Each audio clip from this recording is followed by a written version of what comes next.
ಬಂದಂತಹ ಅತಿಥಿಗಳು ತಮ್ಮ ಆಸನವನ್ನು ಸ್ವೀಕಾರ ಮಾಡಬೇಕಾಗಿ ಕೇಳಿಕೊಳ್ಳುತ್ತೇನೆ. ಗ್ರಾಮ ಪಂಚಾಯತ್ ಸದಸ್ಯರಾದಂತಹ ಶ್ರೀ ಪುರುಷೋತ್ತಮ ನಾಯ್ಕರು ವೇದಿಕೆಗೆ ಆಗಮಿಸಬೇಕು. ಹಾಗೆ ನಮ್ಮ ಗ್ರಾಮ ಪಂಚಾಯತ್ನ ದ್ವಿತೀಯ ದರ್ಜೆ ಲೆಕ್ಕ ಸಹಾಯಕರಾದಂತಹ ಶ್ರೀ ಶ್ರೀಧರ್ ಅನಗೌಡರ್ ಇವರು ವೇದಿಕೆಗೆ ಆಗಮಿಸಬೇಕು. ಹಾಗೆ ನಮ್ಮ ನೆಲ್ಲಿಗುಡ್ಡೆ ಮಿತ್ರ ಮಂಡಳಿಯ ಅಧ್ಯಕ್ಷರಾಗೂ ಹಾಗೂ ಬಾಲ ವಿಕಾಸ ಸಮಿತಿಯ ಸದಸ್ಯರಾದಂತಹ ಶ್ರೀ ಪ್ರಶಾಂತ್ ಭಂಡಾರಿ ಇವರು ವೇದಿಕೆಗೆ ಆಗಮಿಸಬೇಕೆಂದು ಕೇಳಿಕೊಳ್ಳುತ್ತೇನೆ. ಹಾಗೆಯೇ ಬಾಲ ವಿಕಾಸ ಸಮಿತಿಯ ಅಧ್ಯಕ್ಷರಾದಂತಹ ಶ್ರೀಮತಿ ಅಶ್ವಿನಿ ನಾಯ್ಕ ಇವರು ವೇದಿಕೆಗೆ ಆಗಮಿಸಬೇಕು.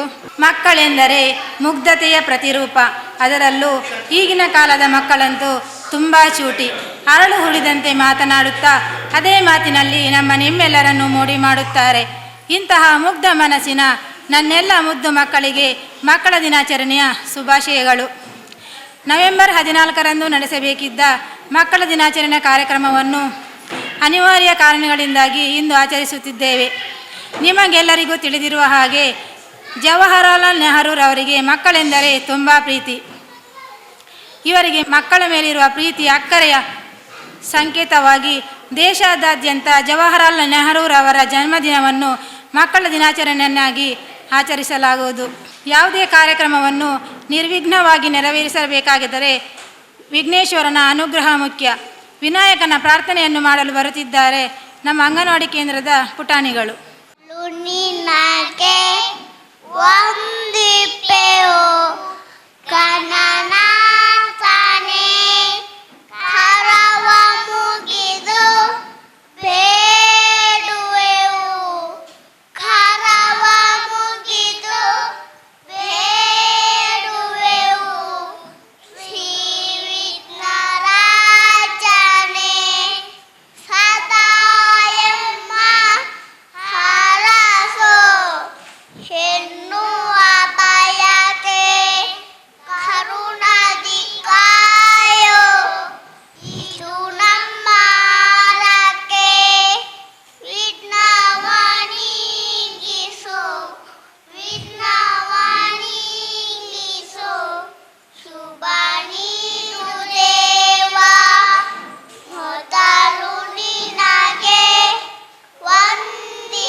ನಮ್ಮ ಮಕ್ಕಳ ದಿನಾಚರಣೆ ಕಾರ್ಯಕ್ರಮಕ್ಕೆ ಆಗಮಿಸಿದಂತಹ ನಮ್ಮ ಗ್ರಾಮ ಪಂಚಾಯತ್ ಸದಸ್ಯರಾದಂತಹ ಶ್ರೀ ಪುರುಷೋತ್ತಮ ನಾಯ್ಕ ಇವರಿಗೆ ಸ್ವಾಗತವನ್ನು ಬಯಸ್ತೇನೆ.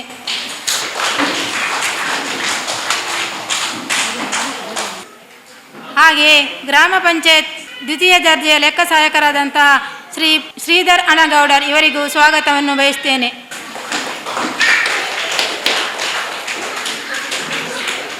ಹಾಗೆ ನಮ್ಮ ಮಿತ್ರ ಮಂಡಳಿ ನೆಲ್ಲಿಗುಡ್ಡೆ ಮಿತ್ರ ಮಂಡಳಿಯ ಅಧ್ಯಕ್ಷರಾದಂತಹ ಹಾಗೂ ಬಾಲಕ ಸಮಿತಿಯ ಸದಸ್ಯರಾದಂತಹ ಶ್ರೀ ಪ್ರಶಾಂತ್ ಭಂಡಾರಿ ಇವರಿಗೂ ಸ್ವಾಗತವನ್ನು ಬಯಸ್ತೇನೆ. ಹಾಗೆ ನಮ್ಮ ಬಾಲ ವಿಕಾಸ ಸಮಿತಿಯ ಅಧ್ಯಕ್ಷರಾದಂತಹ ಶ್ರೀಮತಿ ಅಶ್ವಿನಿ ನಾಯ್ಕ ಇವರಿಗೂ ಸ್ವಾಗತವನ್ನು ಬಯಸ್ತೇನೆ.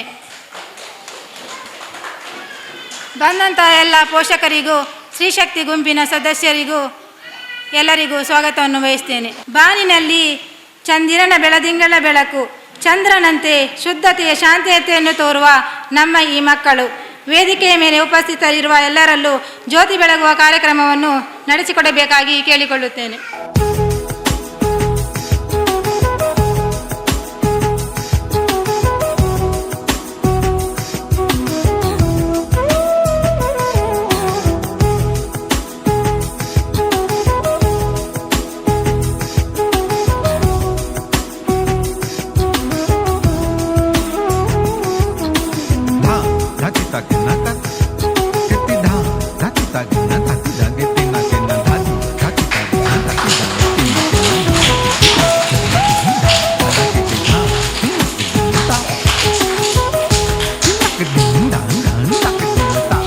ಉದ್ಘಾಟನೆಯನ್ನು ಮಾಡಿದಂತಹ ಎಲ್ಲರಿಗೂ ವಂದನೆಗಳು.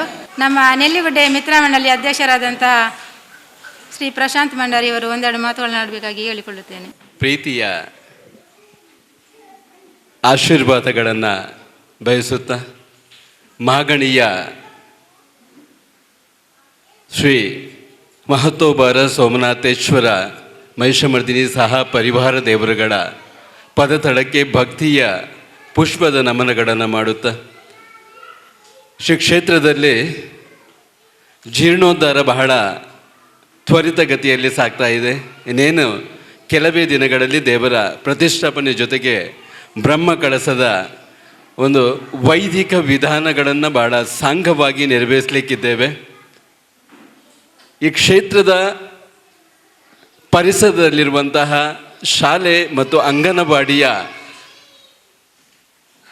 ಶಿಕ್ಷಣ ಸಂಸ್ಥೆ ಮಾದರಿ ಶಿಕ್ಷಣ ಸಂಸ್ಥೆಯಾಗಿ ಶಿಕ್ಷಕರ ಮುತುವರ್ಜಿ ಜೊತೆಗೆ ಪಾಲಕರ ಪೋಷಣೆಯ ಜೊತೆಗೆ ಈ ವಿದ್ಯಾರ್ಥಿಗಳಿಗೆ ಆಟಗಳು ಓಟಗಳು ಜೊತೆಗೆ ಸಾಂಸ್ಕೃತಿಕ ಚಟುವಟಿಕೆಗಳನ್ನು ಮಾಡಿಸುತ್ತಾ ಇಂದು ಅಂಗನವಾಡಿ ಕೇಂದ್ರ ಪುತ್ತಿಗೆಯ ಪುಟಾಣಿಗಳ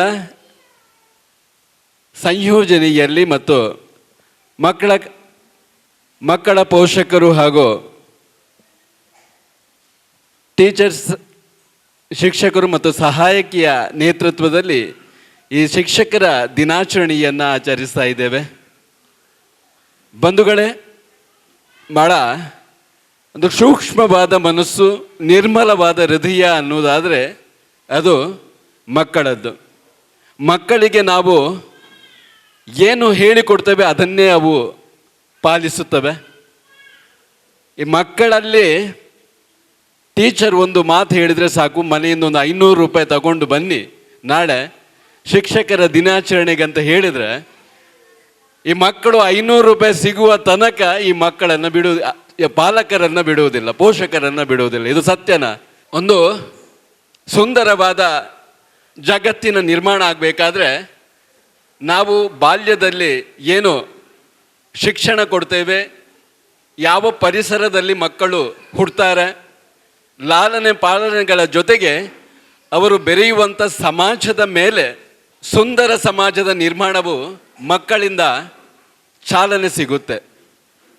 ಈ ನಿಟ್ಟಿನಲ್ಲಿ ಒಂದು ಮಣ್ಣಿನ ರೂಪವನ್ನು ಸುಂದರ ಮೂರ್ತಿಯನ್ನಾಗಿ ಮಕ್ಕಳನ್ನು ಮಾಡಬೇಕಾದ್ರೆ ಜನನಿ ತಾನೇ ಮೊದಲ ಗುರು, ಮನೆಯೇ ಮೊದಲ ಪಾಠಶಾಲೆ ಅನ್ನುವ ಹಾಗೆ ತಾಯಿ ಯಾವ ರೀತಿಯಾಗಿ ಮಕ್ಕಳಿಗೆ ಶಿಕ್ಷಣ ಕೊಡ್ತಾಳೆ, ತದನಂತರ ಬಾಲ್ಯದ ದಿನಗಳಲ್ಲಿ ಶಿಕ್ಷಕರು ಯಾವ ರೀತಿಯಾಗಿ ಮಕ್ಕಳನ್ನು ಶಿಕ್ಷಣದ ಜೊತೆಗೆ ಬೇರೆ ಚಟುವಟಿಕೆಗಳು, ಎಕ್ಸ್ಟ್ರಾ ಕರಿಕ್ಯುಲರ್ ಆ್ಯಕ್ಟಿವಿಟೀಸ್ ಅನ್ನುವಂಥದ್ದು ಯಾವ ರೀತಿಯಲ್ಲಿ ನೀಡ್ತಾರೆ ಅನ್ನೋದು ಬಹಳ ಮುಖ್ಯವಾದದ್ದು.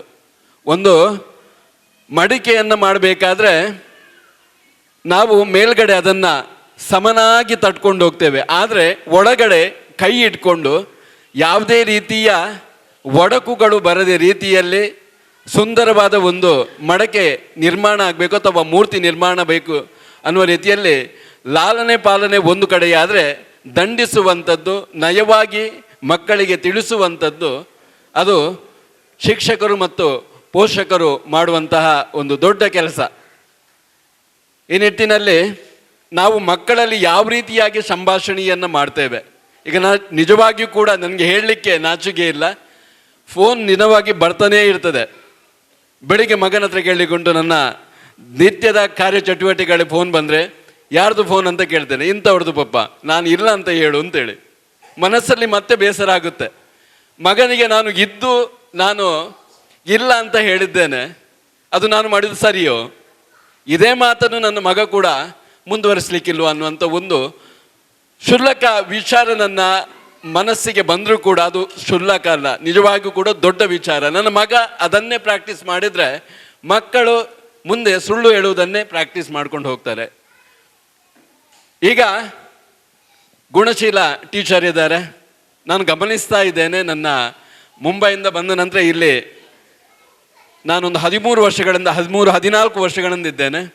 ಪ್ರತಿ ಕಾರ್ಯಕ್ರಮಗಳು ಕೂಡ ತಮ್ಮ ಮಕ್ಕಳನ್ನು ಭಾಳ ಮುತುವರ್ಜಿಯಿಂದ ತಯಾರಿ ಮಾಡಿಕೊಂಡು, ಅದು ಪ್ರಾರ್ಥನೆ ಇರಲಿ, ನೃತ್ಯಗಳಿರಲಿ ಅಥವಾ ಇತರ ಚಟುವಟಿಕೆಗಳಲ್ಲಿ ಭಾಳ ಸಾಂಗವಾಗಿ ಸುಂದರವಾಗಿ ಮಕ್ಕಳನ್ನು ಎಲ್ಲದರಲ್ಲೂ ತೊಡಗಿಸಿಕೊಂಡು ಮಕ್ಕಳ ಭವಿಷ್ಯದ ಬಗ್ಗೆ ಅವರು ಭದ್ರ ಬುನಾದಿಯನ್ನು ಹಾಕ್ತಾ ಇದ್ದಾರೆ.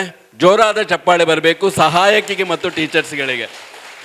ಈ ಸುಂದರ ಕಾರ್ಯಕ್ರಮಗಳನ್ನು ಮಾಡಬೇಕಾದ್ರೆ ಟೀಚರ್ ಒಬ್ಬರೇ ಅಲ್ಲ, ಪೋಷಕರು, ಶ್ರೀಶಕ್ತಿಯವರು ಮತ್ತು ನಮ್ಮ ಕೊಡುಗೈ ದಾನಿಗಳು, ದಾನಶೂರ, ಎಷ್ಟು ಹೇಳಿದ್ರು ತಪ್ಪಾಗುತ್ತೆ, ನಮ್ಮ ಪುರುಷನ್ನೇ ಇದ್ದಾರೆ, ಅವರಿಗೂ ಜೋರಾದ ಚಪ್ಪಾಳೆಯಲ್ಲಿ. ಊಟದ ಪೂರ್ತಿ ಖರ್ಚು ಅವರಿಗೆ ಕೊಟ್ಟಿದ್ದಾರೆ ಇವತ್ತು. ಈ ಶಿಕ್ಷಣ ಸಂಸ್ಥೆ ಸುಂದರವಾಗಿ ಬೆಳೆಯಲಿ, ಮಕ್ಕಳ ಭವಿಷ್ಯ ಸುಂದರವಾಗಿ ರೂಪುಗೊಳ್ಳಿ. ಎಲ್ಲ ಪೋಷಕರಲ್ಲಿ ವಿನಮ್ರವಾಗಿ ವಿನಂತಿಸ್ತಾ ಇದ್ದೇನೆ. ನಾಳೆ ಸಂಜೆ ದೇವಸ್ಥಾನದ ವಠಾರದಲ್ಲಿ ಬ್ರಹ್ಮಕಳಸ ಮತ್ತು ಪ್ರತಿಷ್ಠಾಪನೆಯ ದಿನಾಂಕಗಳ ಚರ್ಚೆ ಆಗಲಿಕ್ಕಿದೆ. ಮುಂದಿನ ಕಾರ್ಯ ನಿಯಮಗಳು, ಯಾವುದೇ ರೀತಿಯ ನಿಬಂಧನೆಗಳ ಚರ್ಚೆ ಆಗಲಿಕ್ಕಿದೆ. ಇದಕ್ಕೆಲ್ಲ ಪೋಷಕರು ಬರಬೇಕು. ಇನ್ನು ಮುಂದೆ ಕೂಡ ಕ್ಷೇತ್ರದಲ್ಲಿ ನಡೆಯುವಂಥ ಬ್ರಹ್ಮಕಳಸಕ್ಕಾಗಿರ್ಬೋದು ಅಥವಾ ಇನ್ನೇನು ಒಂದು 4-5 ಕೋಟಿ ವೆಚ್ಚದ ಕಾರ್ಯ ಬಾಕಿ ಇದೆ. ಆ ಕಾರ್ಯವನ್ನು ಸಂಪೂರ್ಣವಾಗಿ ಉತ್ತಮ ರೀತಿಯಲ್ಲಿ ಮುಂದುವರಿಸಲಿಕ್ಕೆ ತಮ್ಮ ಅನುದಾನಗಳು ಬೇಕು, ತಮ್ಮ ದೇಣಿಗೆಗಳು ಬೇಕು. ನಿಮ್ಮಲ್ಲಿ ಯಾರು ಪರಿಚಯಸ್ಥರು ಇದ್ದಾರೆ ಅವರನ್ನು ತಿಳಿಸಿ ಎಲ್ಲರೂ ಕೂಡ ಕ್ಷೇತ್ರದ ಅಭಿವೃದ್ಧಿಗೆ ನಾವು ಕೈ ಜೋಡಿಸೋಣ. ಅವಕಾಶಕ್ಕಾಗಿ ವಂದಿಸ್ತಾ ಇದ್ದೇನೆ. ಎಲ್ರಿಗೂ ಶುಭವಾಗಲಿ. ಪ್ರಶಾಂತ್ ಭಂಡಾರಿ ಅವರಿಗೆ ವಂದನೆಗಳು. ಈಗ ಅಂಗನವಾಡಿ ಪುಟಾಣಿಯಿಂದ ಜವಾಹರಲಾಲ್ ನೆಹರೂರವರ ಬಗ್ಗೆ ಒಂದು ಸಣ್ಣ ಭಾಷಣ. ನಮಸ್ಕಾರ, ನನ್ನ ಹೆಸರು ಸಂಪ್ರೀತ್. ನಾನು ಜವಾಹರಲಾಲ್ ನೆಹರೂರವರ ಬಗ್ಗೆ ಒಂದೆರಡು ಮಾತುಗಳನ್ನು ಹೇಳಲು ಇಚ್ಛಿಸುತ್ತೇನೆ. ನೆಹರೂರವರ ಪೂರ್ಣ ಹೆಸರು ಜವಾಹರಲಾಲ್ ಮೋತಿಲಾಲ್ ನೆಹರು.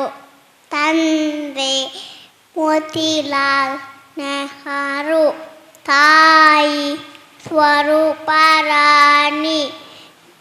ನೆಹರು ಉತ್ತರ ಪ್ರದೇಶದ ಅಲಹಾಬಾದಿನಲ್ಲಿ ಜನಿಸಿದರು.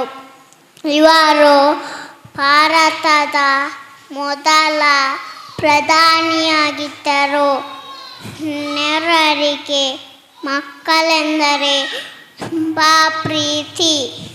ಆದ ಕಾರಣ ಅವರ ಜನ್ಮದಿನವನ್ನು ಮಕ್ಕಳ ದಿನವನ್ನಾಗಿ ಆಚರಿಸಲಾಗುತ್ತದೆ. ಮಕ್ಕಳು ಪ್ರೀತಿಯಿಂದ ಅವರನ್ನು ಚಾಚಾಣರು ಎಂದು ಕರೆಯುತ್ತಾರೆ. ಇಷ್ಟು ಹೇಳಿ ನನ್ನ ಭಾಷಣವನ್ನು ಮುಗಿಸುತ್ತೇನೆ. ಜೈ ಹಿಂದ್, ಜೈ ಕರ್ನಾಟಕ. ವಂದನೆಗಳು. ಈಗ ಗ್ರಾಮ ಪಂಚಾಯತ್ನ ದ್ವಿತೀಯ ದರ್ಜೆ ಲೆಕ್ಕ ಸಹಾಯಕರಂತಹ ಶ್ರೀಧರ್ ಅಣಗೌಡರಿಯವರು ಒಂದೆರಡು ಮಾತುಗಳನ್ನು ಆಡಬೇಕಾಗಿ ಕೇಳಿಕೊಳ್ಳುತ್ತೇನೆ. ಎಲ್ಲರಿಗೂ ನಮಸ್ಕಾರ. ದಕ್ಷಿಣ ಕನ್ನಡ ಜಿಲ್ಲಾ ಪಂಚಾಯತ್ ಮತ್ತು ಮಹಿಳಾ ಮಕ್ಕಳ ಅಭಿವೃದ್ಧಿ ಇಲಾಖೆ ಹಾಗೂ ಪುತ್ತಿ ಗ್ರಾಮ ಪಂಚಾಯತ್ ಸಹಯೋಗದೊಂದಿಗೆ ಮಕ್ಕಳ ದಿನಾಚರಣೆಯನ್ನು ಆಚರಿಸ್ತಾ ಇದ್ದೇವೆ. ಈ ಒಂದು ಕಾರ್ಯಕ್ರಮದ ಗಣ್ಯರೇ ಹಾಗೂ ಎಲ್ಲ ಮುದ್ದು ಮಕ್ಕಳೇ ಮತ್ತು ಅಂಗನವಾಡಿ ಕಾರ್ಯಕರ್ತರೇ ಹಾಗೂ ಸ್ತ್ರೀಶಕ್ತಿ ಸಂಘದವರೇ. ಅಂಗನವಾಡಿ ಮಕ್ಕಳು ಅಂತ ಹೇಳಿದರೆ ಸ್ಕೂಲ್ ಮೆಟ್ಟಲು ಹತ್ತು ಮೊದಲ ಸ್ಥಾನದಲ್ಲಿ ಇರುವಂಥ ಘಟ್ಟ. ಅಂಗನವಾಡಿ ಮಕ್ಕಳಲ್ಲಿ ಬರೀ ಸ್ಕೂಲ್ ಕಾಲೇಜ್ ಕಲಿಯೋದಂತಲ್ಲ, ಫಸ್ಟ್ ಅವರಿಗೆ ಆರೋಗ್ಯ ಎಲ್ಲ ಸ್ಟಾರ್ಟ್ ಆಗೋದೇ ಅಂಗನವಾಡಿಗಳಿಂದ. ಅಂಗನವಾಡಿ ಒಂಥರ ಪೋಷಕರು ಇರೋ ಥರ ಅಂಗನವಾಡಿಯವರು ಕೂಡ. ನಾವು ಮಕ್ಕಳನ್ನು ಎಷ್ಟು ಕಾಳಜಿಯಿಂದ ನೋಡ್ಕೊತೀವಿ ಮನೆಯಲ್ಲಿ, ಅಂಗನವಾಡಿ ಟೀಚರ್ಸ್ ಕೂಡ ಅಷ್ಟೇ ಕಾಳಜಿಯಿಂದ ನೋಡ್ಕೊತಾರೆ. ಈ ಒಂದು ಜವಾಹರಲಾಲ್ ನೆಹರು ಅವರ ದಿನಾಚರಣೆ ಅಂಗವಾಗಿ ಈ ಕಾರ್ಯಕ್ರಮವನ್ನು ಆಯೋಜಿಸಿದ್ದಕ್ಕಾಗಿ ನಾವು ಅವರಿಗೆ ತುಂಬ ಹೃದಯದ ಧನ್ಯವಾದಗಳನ್ನು ಅರ್ಪಿಸ್ತಾ ಇದ್ದೇವೆ. ಹಾಗೆ ಒಂದೆರಡು ಮಾತುಗಳನ್ನು ಮುಗಿಸ್ತಾ ಇದ್ದೇವೆ. ಥ್ಯಾಂಕ್ ಯು, ಧನ್ಯವಾದ. ದಯನ್ ಶೆಟ್ಟಿಯವರು ದಯವಿಟ್ಟು ತಾವು ಗೌರವದ ಪೀಠವನ್ನು ಅಲಂಕರಿಸಬೇಕಾಗಿ ತಮ್ಮಲ್ಲಿ ಭಿನ್ನವಿಸ್ತಾ ಇದ್ದೇನೆ. ತಾವು ತಮ್ಮ ಊರಿನ ಅಂಗನವಾಡಿ ಶಾಲೆಯ ಬಗ್ಗೆ, ಮೂಲ ಸೌಕರ್ಯಗಳ ಬಗ್ಗೆ ಬಹಳ ಮುತುವರ್ಜಿ ವಹಿಸಿ ಈ ಪಂಪ್ ಸೆಟ್ನ ವ್ಯವಸ್ಥೆಯನ್ನು ಕಲ್ಪಿಸಿದ್ದೀರಾ. ನಿಮ್ಮ ಮಗುವಿನ ಭವಿಷ್ಯ, ನಿಮ್ಮ ಸಂಸಾರದ ಭವಿಷ್ಯವು ಶ್ರೀದೇವರ ಆಶೀರ್ವಾದದಿಂದ ನಿತ್ಯ ನಿರಂತರವಾಗಿ ಸುಂದರವಾಗಿ ಸಾಂಘವಾಗಿ ಸಾಗಲಿ. ನೀವು ನಡೆಯುವಂಥ ಹಾದಿ ಹೂವಿನ ಹಾದಿಯಾಗಿ ಇರಲಿ. ಶಾಲು ಹೊದಿಸಿ ಗೌರವದ ಹಾರವನ್ನು ಹಾಕುತ್ತಾ ತಮ್ಮ ಸೇವೆಯನ್ನು ಗುರುತಿಸಿಕೊಂಡು ಈ ಸುಸಂದರ್ಭದಲ್ಲಿ ತಮಗೆ ವಿನಯಪೂರ್ವಕವಾಗಿ ಗೌರವಿಸ್ತಾ ಇದ್ದೇನೆ. ತಮ್ಮ ನಿತ್ಯ ನಿರಂತರ ಈ ಸಾಧನಶೀಲ ಕ್ರಿಯಾಶೀಲ ವ್ಯಕ್ತಿತ್ವವು ಪ್ರೀತಿಯಿಂದ ಸಾಗಲಿ ಅನ್ನುವಂತಹ ಆಶಯದೊಂದಿಗೆ ತಮಗೆ ದೇವರು ಸದಾಶೀರ್ವಾದವನ್ನು ನೀಡಲಿ ಎಂದು ಆಶಿಸುತ್ತಾ ಜೋರಾದ ಚಪ್ಪಾಳೆಯೊಂದಿಗೆ ಅಭಿವಂದನೆಗಳನ್ನು ಸಲ್ಲಿಸ್ತಾ ಇದ್ದೇವೆ.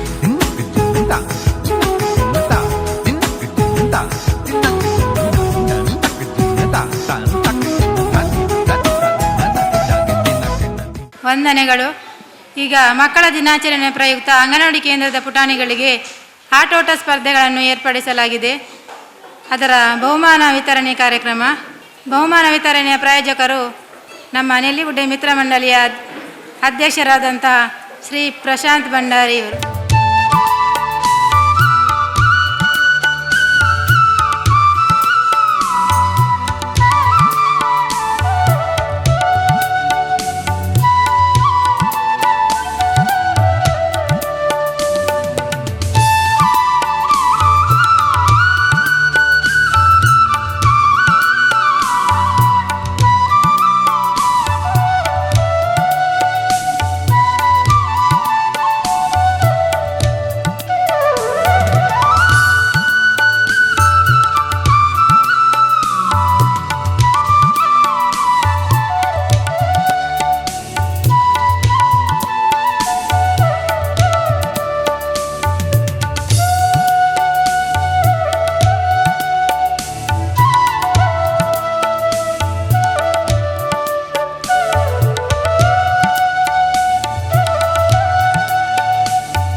ಮಕ್ಕಳ ಹೆತ್ತವರೇ ಹಾಗೂ ಸ್ತ್ರೀ ಶಕ್ತಿ ಗುಂಪಿನ ಸದಸ್ಯರೇ, ನಾವು ಈ ಮಕ್ಕಳ ದಿನಾಚರಣೆ ಕಾರ್ಯಕ್ರಮವನ್ನು ನಡೆಸುತ್ತಿದ್ದೇವೆ. ಈ ಕಾರ್ಯಕ್ರಮಕ್ಕೆ ಬಂದಂತಹ ಎಲ್ಲರಿಗೂ ಶುಭಾಶಯಗಳನ್ನು ಕೋರುತ್ತಾ ನನ್ನ ಮಾತನ್ನು ಮುಗಿಸುತ್ತೇನೆ. ಈಗ ಮುಂದಿನ ಕಾರ್ಯಕ್ರಮ ಸಾಂಸ್ಕೃತಿಕ ಕಾರ್ಯಕ್ರಮ, ಮಕ್ಕಳ ಡ್ಯಾನ್ಸ್ ಪ್ರೋಗ್ರಾಮ್.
చాచి కాలు ముందే చాచి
ಕಾಣದಂತೆ ಮಾಯವಾದನು, ನಮ್ಮ ಶಿವ ಕೈಲಾಸ ಸೇರಿಕೊಂಡನು.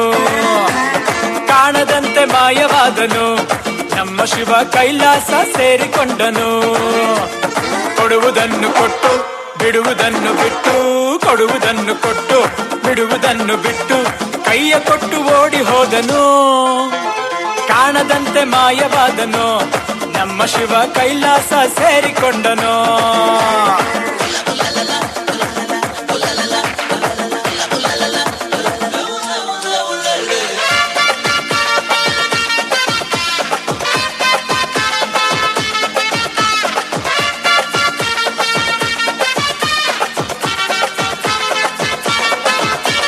ಆಕಾಶ ಮೇಲೆ ಇಟ್ಟನು, ನಮ್ಮ ಶಿವ ಪಾತಾಳ ಕೆಳಗೆ ಬಿಟ್ಟನು.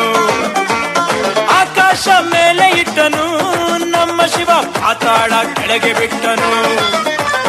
ನಡುವೆ ಈ ಭೂಮಿಯನ್ನು ದೋಣಿಯಂತೆ ತೇಲಿ ಬಿಟ್ಟು, ಕಾಣದಂತೆ ಶಿವ ಕಾಣದಂತೆ ಮಾಯವಾದನು, ನಮ್ಮ ಶಿವ ಕೈಲಾಸ ಸೇರಿಕೊಂಡನು.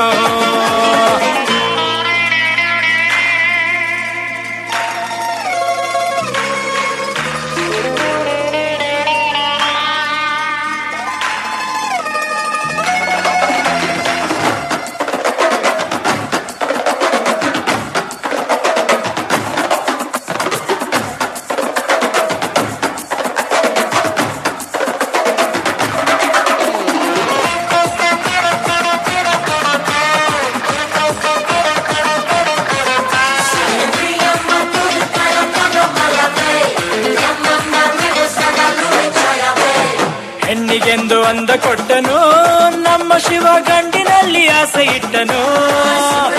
ಹೆಣ್ಣಿಗೆಂದು ಅಂದ ಕೊಟ್ಟನು, ನಮ್ಮ ಶಿವ ಗಂಡಿನಲ್ಲಿ ಆಸೆ ಇಟ್ಟನು.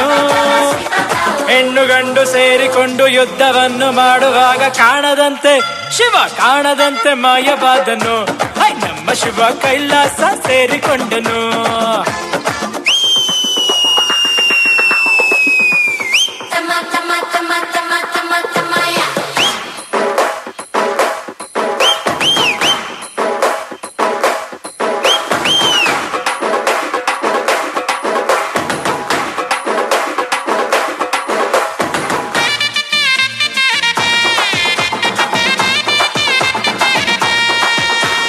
ನೆಲ್ಲಿಕಾಯಿ ಮರದಲ್ಲಿಟ್ಟನು, ನಮ್ಮ ಶಿವ ಕುಂಬಳಕಾಯಿ ಬಳ್ಳಿಲಿಟ್ಟನು. ನೆಲ್ಲಿಕಾಯಿ ಮರದಲ್ಲಿಟ್ಟನು, ನಮ್ಮ ಶಿವ ಕುಂಬಳಕಾಯಿ ಬಳ್ಳಿಲಿಟ್ಟನು. ಹೂ ಹಣ್ಣು ಕಾಯಿ ಕೊಟ್ಟು ಜಗಳ ಆಡೋ ಬುದ್ಧಿ ಕೊಟ್ಟು, ಕಾಣದಂತೆ ಶಿವ ಕಾಣದಂತೆ ಮಾಯವಾದನು, ನಮ್ಮ ಶಿವ ಕೈಲಾಸ ಸೇರಿಕೊಂಡನು. ಕಾಣದಂತೆ ಮಾಯವಾದನು, ನಮ್ಮ ಶಿವ ಕೈಲಾಸ ಸೇರಿಕೊಂಡನು. ಕೊಡುವುದನ್ನು ಕೊಟ್ಟು ಬಿಡುವುದನ್ನು ಬಿಟ್ಟು, ಕೊಡುವುದನ್ನು ಕೊಟ್ಟು ಬಿಡುವುದನ್ನು ಬಿಟ್ಟು, ಕೈಯ ಕೊಟ್ಟು ಓಡಿ ಹೋದನು. ಕಾಣದಂತೆ ಮಾಯವಾದನು, ನಮ್ಮ ಶಿವ ಕೈಲಾಸ ಸೇರಿಕೊಂಡನು.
ಯೋಚಿಸಿದಾಗ ನಿಜವು ತಿಳಿಯುವುದು.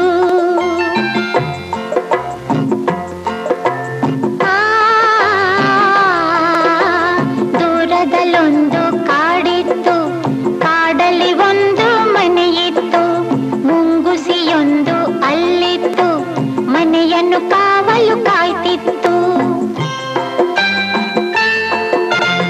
ಆ ಮನೆಯೊಡತಿ ಗಂಗಮ್ಮ, ತೊಟ್ಟಿಲವಳ ಕಂದಮ್ಮ, ಮುಂಗುಸಿಯಲ್ಲದೆ ಬೇರೇನು ಮಗುವಿನ ಆಟಕ್ಕೆ ಇಲ್ಲಮ್ಮ. ಮುಂಗುಸಿಯೊಡನೆ ಪ್ರೀತಿಯಲ್ಲಿ, ಕಂದನ ಜೊತೆಗೆ ಪ್ರೇಮದಲ್ಲಿ ಬಾಳುತ್ತಲಿದ್ದಳು ಗಂಗಮ್ಮ. ಮುಂದೇನಾಯಿತು ಕೇಳಮ್ಮ. ಮನೆಯಲ್ಲಿ ನೀರು ಮುಗಿದಿರಲು, ಹೊಳೆಯ ಕಡೆಗೆ ಹೊರಟಿರಲು, ಕಂದನು ಇನ್ನು ಮಲಗಿರಲು ಮುಂಗುಸಿಯನ್ನು ಕೂಗಿದಳು. ಮನೆಯಲ್ಲಿ ಬೇರೆ ಯಾರಿಲ್ಲ, ಮಗುವಿಗೆ ಯಾರೂ ಜೊತೆಯಿಲ್ಲ, ತೊಟ್ಟಿಲ ಬಳಿಯೇ ಕಾವಲಿರು, ಹೊರಗಡೆ ಎಲ್ಲೂ ಹೋಗದಿರು. ಗಂಗೆಯು ಹೊಳೆಗೆ ಹೊರಟಾಗ ಬೇಲಿಯಲ್ಲಿದ್ದ ಕರಿನಾಗ,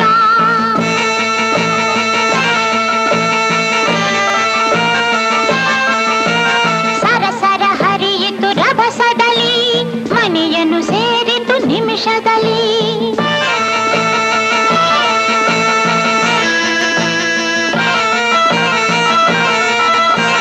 ಮುಂಗಿಸಿ ನೋಡಿತು ಹಾವನ್ನು, ತೊಟ್ಟಿಲ ಬಳಿಗೆ ಬರುವುದನು.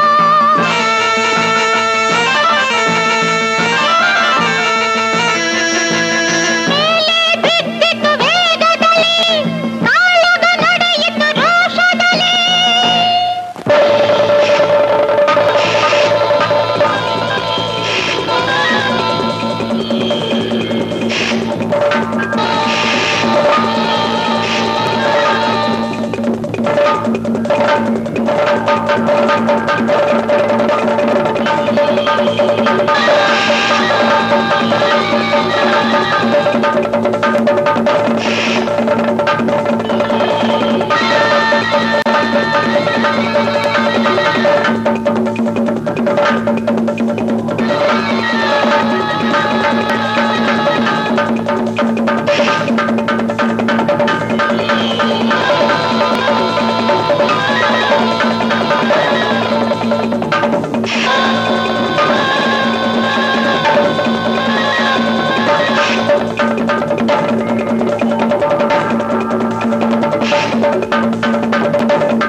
ಸೋತಿತು ಹಾವು ಜಗಳದಲ್ಲಿ, ಮುಂಗುಸಿ ಗೆಲುವಿನ ಹರುಷದಲ್ಲಿ, ಹಾವಿನ ಪ್ರಾಣವ ಹೀರಿತ್ತು, ಬಾಯಲ್ಲಿ ರಕ್ತವು ಚಿನ್ನುಗಿತ್ತು. ಗಂಗೆಯು ನೀರನ್ನು ತರುತ್ತಿರಲು, ಕೈ ಬಳೆನಾದವು ಕೇಳಿಸಲು, ಮುಂಗುಸಿ ಬಾಗಿಲ ಬಳಿ ಬರಲು, ಬಾಯಲ್ಲಿ ರಕ್ತದ ಕಲೆ ಇರಲು. ಬೆಚ್ಚುತ್ತ ಗಂಗೆಯು ನೋಡಿದಳು, ಮಗುವನ್ನು ಕೊಂದಿದೆ ಇದು ಎಂದು. ಮುಂಗುಸಿಯನ್ನು ಚಚ್ಚಿದಳು, ಅಳುತ್ತ ಒಳಗೆ ಓಡಿದಳು.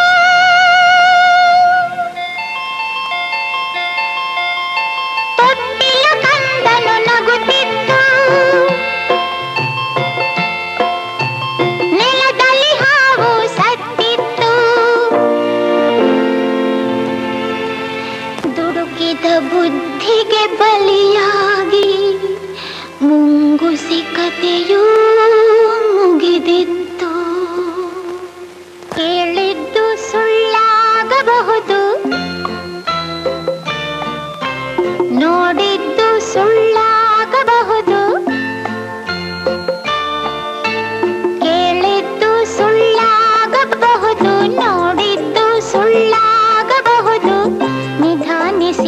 ಯೋಚಿಸಿದಾಗ